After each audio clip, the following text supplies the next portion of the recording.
Do you still find it difficult to do your makeup in 2026? Okay, come closer. You don't need to go too far. I will be showing you how to get a full glam. I mean, a pretty makeup look for yourself. Yeah. You're welcome back to my channel.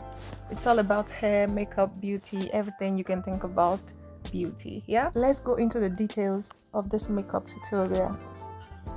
So you start off with a primer, like I started here. I start off with a primer, and after which I applied my foundation, as you can see. So you have to use a foundation that is your shade. Yeah, not bright. I mean, not bright colors. So I have to set it a little bit so I can easily blend it in. And also you have to wet your brush or your sponge as well, depending on what you want to use to blend your foundation. And it's time to carve or draw the brows. So here I'm brushing the brows, and then I'm adding a setting powder.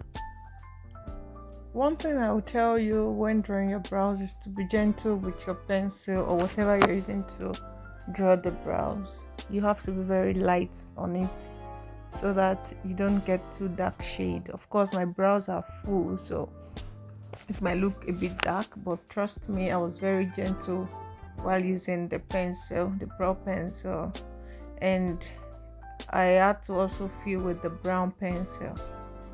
I mostly use the black pencil to draw, like to do the outline, and then the brown pencils to fill the brows. Yeah, so even without carving yet, I already get like a very nice and pretty brows sitting pretty on my face. Yeah, so I just need to carve it out a bit with concealer or whatever you have to carve. You should do that to make it look more nicer. So this is how pretty it's looking already, and here I'm carving out with concealer. While doing the brows, you need to be very gentle. Yeah, you really need to be gentle and at least take your time so you don't make mistake, because any little mistake you are likely to start all over again. Yeah, so you just have to take your time. I think I'm loving the way this brow came out. I love the way it looks. Yeah, I wanted something a bit wider than I would do normally this time. Yeah, we do the eyeshadow, and this is one of my best parts of makeup because you tend to use different colors, and it brings out more beauty from the makeup. So I applied the primer, of course, eyeshadow primer. Then I started to add my colors. So really, you just need to watch this video. It's well explanatory. Yeah, even without me saying much about them, it is. So take your time and watch this video. If you have any question, of course, feel free to drop in the comment section. I'll be right there to give you a quick response, a quick reply, right? Yeah, I hope you enjoy this video. And if you are yet to subscribe, if you are new to this channel, please kindly click the subscribe button and subscribe to the channel. Like, share, and comment. Yes, they are so important, for me to grow on this page, on this channel. And of course, I would always say thank you for your support. You guys keep me going so far. Yeah, thank you. I really appreciate you. And do enjoy this video.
Thanks for watching.